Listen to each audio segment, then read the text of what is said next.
Bismillahirrahmanirrahim. Assalamualaikum warahmatullahi wabarakatuh. Alhamdulillahirrabbilalamin. Wabihi nasta'in wa ala umurid dunya waddin. Wassalatu wassalamu ala ashrafil anbiya'i wal mursalin Sayyidina Muhammadin wa ala alihi wa sahbihi wa man sara ala nahji ila yaumiddin. Amma ba'd. Alhamdulillah atas nikmat yang Allah subhanahu wa ta'ala karuniakan kepada kita. Maka nikmat yang Allah berikan sungguh nikmat yang sangat banyak, yang kita tidak akan mampu menghitung nikmat tersebut. Salawat dan salam kita haturkan kepada Nabi Muhammad sallallahu alaihi wasallam, pembawa risalah Islam yang telah menunjukkan kepada kita jalan yang hak, jalan yang terang, jalan yang tidak ada lagi keraguan di dalam jalan tersebut.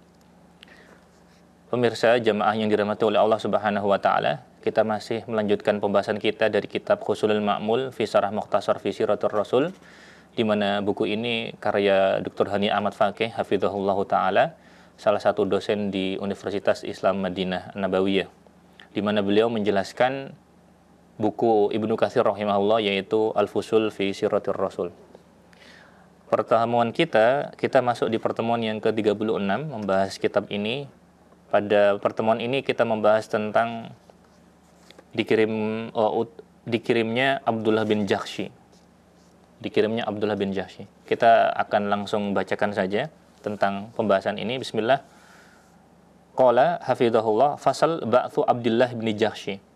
Pasal tentang dikirimnya Abdullah bin Jahsy. Taib. Qala rahimahullah, qala Ibnu Katsir, qala al-musannif, thumma ba'atha Rasulullah sallallahu alaihi wasallam Abdullah bin Jahsy bin Ri'ab al-Asadi. Rasulullah sallallahu alaihi wasallam kemudian beberapa ekspedisi awal-awal ketika Rasulullah berada di Madinah, maka ini termasuk yang awal. Rasulullah SAW mengirim Abdullah bin Jahsy. Kemudian nasabnya adalah Abdullah bin Jahsy bin Ri'ab al-Asadi, dari Bani Asad. Wa thamaniyata minal muhajirin, dan 8 orang dari muhajirin. Wa katabalahu kitaban, Rasulullah kemudian menuliskan surat.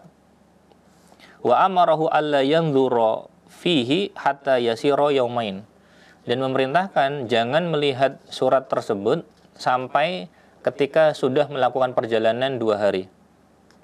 Tumayan dzurfihi, lalu kemudian melihat surat tersebut.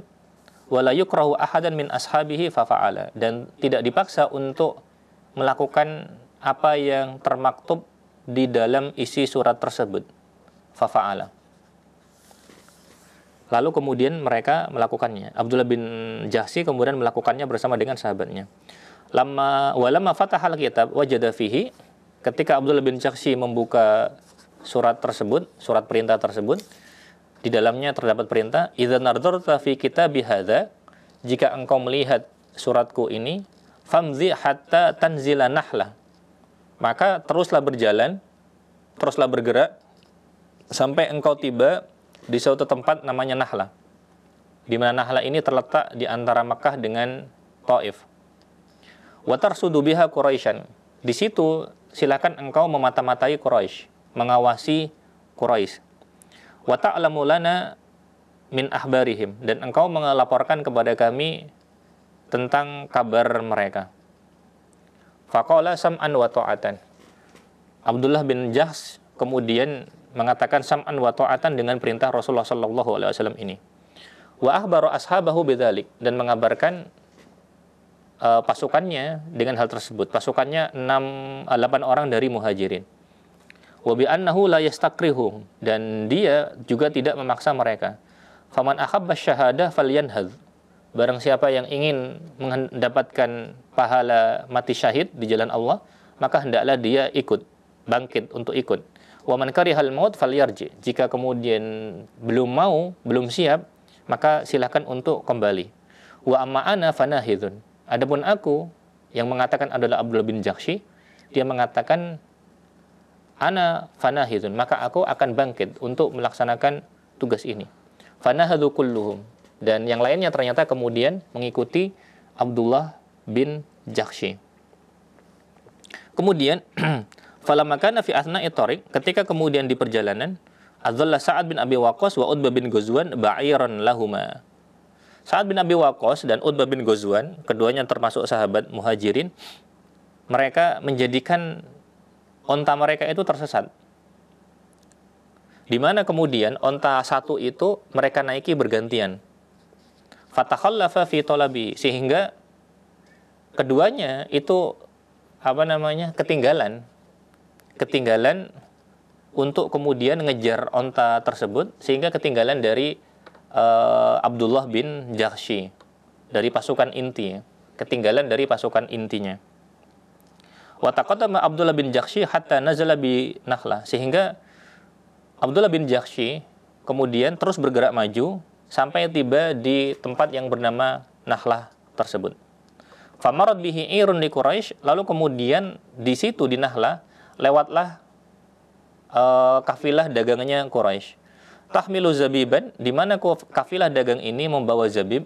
Zabib berarti kismis ya, termasuk bahan pokok bagi mereka, makanan penting mereka.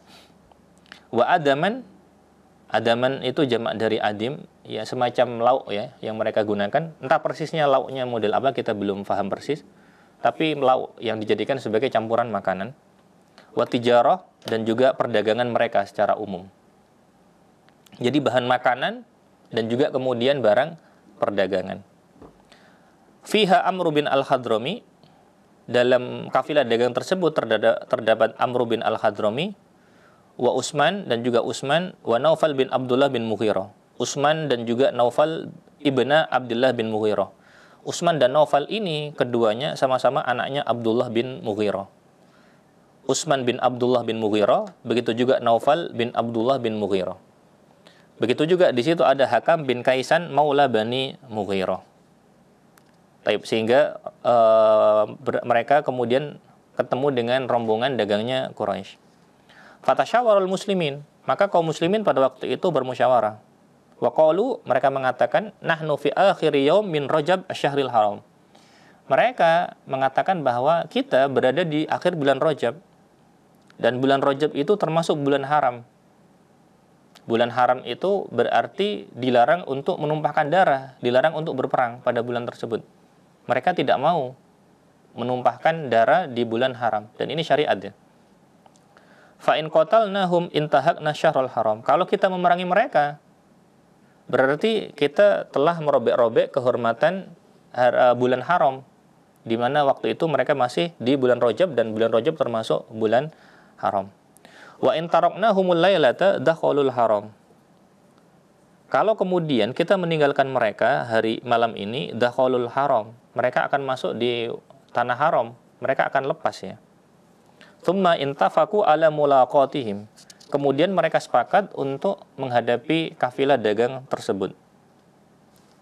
Faroma akhaduhum Amr bin Hadrami faqatalahu. Salah satu dari mereka kemudian melemparkan anak panah ke Amr bin Al-Hadrami, sehingga Amr bin Al-Hadrami dari kafilah dagang Quraisy itu kemudian terbunuh. Wa asaru Utsman wal Hakam. Mereka juga kemudian menangkap Utsman, yaitu bin Abdullah bin Mughirah, begitu juga Hakam bin Kaisan. Wa aflata Naufal. Yang bisa melarikan diri adalah Naufal bin Abdullah bin Mughirah, saudaranya Utsman tadi. Tsumma qaddimu bil 'ir wal asir. Sehingga mereka, pasukannya Abdullah bin Jahsy ini datang ke Madinah dengan membawa kafilah dagang wal asirain, dan 2 tawanan, yaitu Hakam bin Amru dan juga Utsman bin Abdullah bin Mughirah. Wa qad azalu min dzalika al-khumus. Mereka telah memisahkan khumus. Jadi ada aturan tentang ghanimah, di mana 4/5 itu untuk orang yang ikut serta dalam perang. Sedangkan yang 1/5 itu nanti kemudian diserahkan kepada Rasulullah. Untuk kemudian, karena itu jatahnya lillahi wa rasuli. Nanti kemudian ada aturan lain ya terkait dengan hal tersebut. Intinya aturannya 4/5 untuk orang yang berjihad, 1/5-nya kemudian diserahkan kepada Rasulullah Shallallahu Alaihi Wasallam. Maka peristiwa ini fakanat awwalu ghanimatin fil Islam. Maka peristiwa ini adalah ghanimah pertama dalam Islam, karena mereka mendapatkannya. Lalu kemudian langsung dibagi 4/5 untuk mereka, kemudian 1/5-nya diserahkan kepada Rasulullah sesuai dengan aturan dalam Islam. Wa awwalu khumusin fil Islam, dan juga kemudian khumus pertama. Khumus artinya 1/5. karena jatahnya kemudian diberikannya. Disebut 1/5 karena cara menghitungnya dengan 1/5. 4/5-nya untuk mujahidinnya, 1/5-nya diserahkan kepada Rasulullah Shallallahu Alaihi Wasallam. Begitu juga awwalu qatilin fil Islam, korban pertama yang jatuh dalam sejarah perang Islam. Yang keempat, wa awwalu asirin fil Islam. Begitu juga kemudian dalam pertama kali dalam sejarah Islam, dalam sejarahnya Sirah Nabawiyah, kaum muslimin berhasil menangkap orang kafir. Illa anna Rasulullah sallallahu alaihi wasallam angkara alaihim ma fa'alu. Tapi pada waktu itu Rasulullah sallallahu alaihi wasallam mengingkari apa yang mereka lakukan. Wa qad kanu mujtahidina fi ma sana'u, dan mereka ridwanullah alaihim ajma'in, mereka berijtihad dari apa yang mereka lakukan, mereka berijtihad dalam masalah tersebut. Ini reaksi dari kaum muslimin, reaksi Rasulullah, dan kemudian apa yang dilakukan oleh pasukannya Abdullah bin Jahsy ini. Selanjutnya, wa ishtadda ta'annutu Quraisyin wa inkaruhum dzalik. Ternyata orang Quraisy murka, mereka marah ketika mendengar hal ini, dan mereka kemudian betul-betul mengingkari, betul-betul kemudian menjadikan hal ini sebagai alasan untuk menjelekkan dan memojokkan Rasulullah sallallahu alaihi wasallam. Wa qalu, mereka kemudian mengatakan, Muhammad qad ahalla syahrul haram. Muhammad telah menghalalkan bulan haram karena terjadi pembunuhan, terjadi peperangan di bulan haram, dan bulan haram itu dilarang ditumpahkan darah dalam bulan tersebut. Fa'anzalallahu fi dzalik, lalu kemudian turunlah firman Allah Subhanahu wa taala, yas'alunaka 'anil syahril harami qitalin fi. Kalian bertanya tentang hukum berperang dalam bulan haram. Qul qitalun fihi kabir. Katakanlah bahwa perperang itu dosa besar. Wasaddun an sabilillahi wa kufrun bihi wal masjidil harami wa ikhraju ahli minhu akbaru indallah. Tetapi di sisi lain harus difahami bahwa menghalangi orang dari jalan Allah dan kemudian kufur kepada Allah Subhanahu wa taala wal masjidil haram, begitu juga menghalangi orang untuk ditegakkannya syariat di Masjidil Haram, wa ikhraju ahlihi, dan juga mengusir penduduk Mekah, penduduk muslim dari Mekah, akbaru indallah, maka ini dosanya lebih besar. Dosanya lebih besar daripada menumpahkan darah di bulan haram. Baik. Yaqulu subhanahu wa ta'ala, hadzal ladzi waqa'a wa in kana khata'an. Dan ini yang terjadi meskipun kekeliruan. Li'annal qital fi syahril haram kabirun indallah. Kekeliruan karena berperang di bulan haram itu dosa besar di sisi Allah. Illa anna ma antum alaihi ayyuhal musyrikun, tetapi apa yang kalian lakukan wahai orang-orang yang musyrik, minasaddi an sabilillah, dengan menghalangi orang dari jalan Allah Subhanahu wa taala, wal kufru bihi, dan juga kufur kepada Allah Subhanahu wa taala, wa bil masjidil haram, dan juga kemudian dengan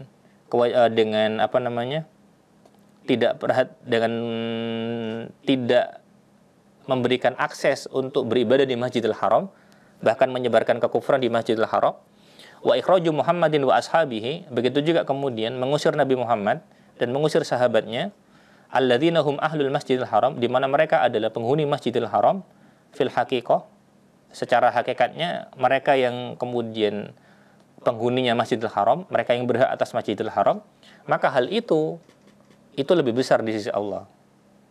Lebih besar dosanya di sisi Allah Subhanahu wa taala dibanding berperang di bulan haram yang dilakukan oleh sebagian kaum muslimin. Sehingga itu kesalahan, tetapi para sahabat berijtihad dalam masalah tersebut. Tetapi berperang di bulan haram ya dosa besar. Tetapi kemudian lebih parah lagi yang dilakukan oleh orang musyrik dari yang sudah disebutkan di atas. Kemudian summa inna Rasulullah sallallahu alaihi wasallam qabilal khumus. Kemudian Rasulullah sallallahu alaihi wasallam menerima 1/5 min tilkal ghanimah, dari ghanimah tersebut. Wa akhadhal fida min dzainakal asirain, dan kemudian mengambil tebusan dari dua orang yang tertawan tadi ya. Rasulullah khumusnya menerima, Rasulullah menerima khumusnya, lalu kemudian Rasulullah juga menerima tebusan untuk dua orang tawanan tadi, yaitu Utsman bin Abdullah bin Mughirah, dan juga Hakam bin Kaisan. Selanjutnya, Dr. Hani Ahmad Faqih hafidhahullah mengatakan, al-kalam alaihi min wujuh. Penjelasan tentang syariahnya Abdullah bin Jahsy ini bisa disampaikan dari beberapa sisi. Poin yang pertama, syariatu Abdullah bin Jahsy awradaha Ibnu Ishaq fi sirah. Cerita tentang syariahnya Abdullah bin Jahsy disebutkan oleh Ibnu Ishaq dalam kitabnya Sirah Nabawiyah. Wa qala Ibnu Hajar mengatakan dari sisi hadisnya, haditsun mursal. Hadisnya itu mursal. Akhrajahu Ibnu Ishaq fil Maghazi, diriwayatkan oleh Ibnu Ishaq di dalam Maghazi. Wa isnaduhu qawi, dan sanadnya kuat. Walahu syahidun mausulun bi isnadin hasan, dan dia punya syahid yang bersambung sanadnya dan isnadnya itu hasan. Ini poin yang pertama. Sehingga riwayatnya mursal tetapi kemudian diperkuat dengan syahid yang hasan. Poin yang kedua, waqad waqa'at hadhil haditsa qabla ghazwati Badr bi syahrain. Peristiwa ini diperkirakan terjadi 2 bulan sebelum perang Badar. Terjadi 2 bulan sebelum perang Badar. Kalau perang Badar itu bulan Ramadan, berarti Muharram, Safar, Rabiul Awal, Rabiul Akhir, Jumadal Ula, Jumadal Tsaniyah, Rajab, Sya'ban, Ramadan. Iya, pas bulan Rajabnya ya. Terjadi pas akhir bulan Rajabnya. Betul. Kemudian wa fi hadhihi sariyah tatajalla diqqatu wa maharatun Nabi sallallahu alaihi wasallam al-askariyah fi janibin iddah. Dalam sariyah ini nampak ketelitian diqqah dan juga kemahirannya Nabi dalam masalah militer, dan hal ini nampak dalam beberapa segi.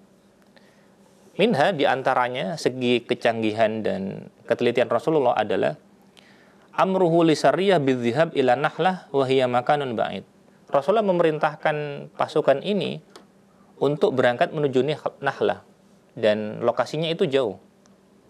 Wa dzalika li anna Quraisyan kanat tajtahidu fi ikhfa'i akhbari qawafiliha. Hal itu karena Quraisy berupaya untuk menyembunyikan kabar tentang kafilah dagangnya yang melintas an ahli Madinah, agar kemudian penduduk Madinah tidak mengetahui, sehingga kemudian Rasulullah menyebarkannya itu sampai jauh untuk menghalangi kafilah dagangnya Quraisy. Salah satunya untuk mematikan ekonominya orang Mekah, karena mereka berdagangannya salah satu tujuannya ke Syam, dan ketika mau ke Syam otomatis melewati Madinah atau sekitar Madinah ya. Faghalabahu Nabi sallallahu alaihi wasallam ala khadrihi, sehingga Rasulullah mengalahkan mereka dari kewaspadaan mereka. Wa arada akhdha akhbarahum min aqrabi makanin min Makkah, sehingga Rasulullah berkeinginan untuk mengambil kabar dari tempat terdekat dari kota Mekah, ingin tahu informasi terkait dengan kafilah dagang mereka, sehingga kemudian ketika dicegat, dihalang-halangi, hal itu akan melemahkan ekonomi orang kafir di Mekah. Ini poin yang ketiga. Poin yang keempat, wa minha, di antara kecerdasannya Rasulullah sallallahu alaihi wasallam adalah admu ikhbarihi sallallahu alaihi wasallam as-sariyah bi maqsadihi min irsalihim wa wijhatihim illa ba'da yaumaini min mughadaratihimul Madinah. Jadi, ketika Rasulullah tidak mengabarkan tujuannya kemana, di mana kemudian Rasulullah nanti setelah 2 hari baru kemudian silakan dibuka. Hal ini membuktikan apa? Tujuannya apa? Hadron min isya'atil khabar. Karena agar tidak tersebar perginya kemana gitu. Farubbama naqalahu ahadul munafikin. Karena bisa jadi ada salah seorang munafik nanti dengar kabar tersebut. Atau kemudian Yahudi yang mendengar kabar tersebut. Lalu munafik ini atau Yahudi itu yang dengar mengabarkan hal ini kepada orang Quraisy, mengirimkan utusan kepada orang Quraisy akan ekspedisi ini. Kalau sudah dikabarkan kan otomatis beritanya bocor, nanti rencananya gagal ya. Fatatarassaduhum fi dzakal makan an-na'i anil Madinah, sehingga pasukan ini, pasukannya Abdullah bin Jahsy, mengawasi pergerakan kafilah dagangnya orang Quraisy dari tempat yang jauh dari Madinah. Wahum killah, dan mereka sedikit ya, dan pasukannya Abdullah bin Jahsy sedikit. Kalau informasi bocor, takutnya nanti pasukan mereka disergap ya. lalu kemudian disergap dan dibunuh, maka menjadi kerugian bagi umat Islam. Karena memang niatnya untuk kemudian mengawasi dan memastikan apa yang terjadi, bukan kemudian perang dalam skala besar ya. Sehingga apa yang mereka lakukan ya ada pertempuran tapi kecil, karena anggotanya juga kemudian sedikit. Tidak bisa dibandingkan misalkan dalam perang Badar yang jumlahnya jauh lebih besar. Memang tujuannya belum sampai sejauh itu. Karena niatnya memang kemudian untuk mengawasi atau melakukan penyergapan jika kemudian dianggap penting. Wallahu taala alam bishawab. Itu yang bisa kita sampaikan tentang syariahnya Abdullah bin Jahsy. Semoga Allah Subhanahu wa taala memberikan taufik bagi kita untuk mengikuti jalannya Rasulullah sallallahu alaihi wasallam dan para sahabatnya. Kurang lebihnya mohon maaf. Subhanaka Allahumma wa bihamdika asyhadu an la ilaha illa anta astaghfiruka wa atubu ilaik. Wassalamualaikum warahmatullahi wabarakatuh.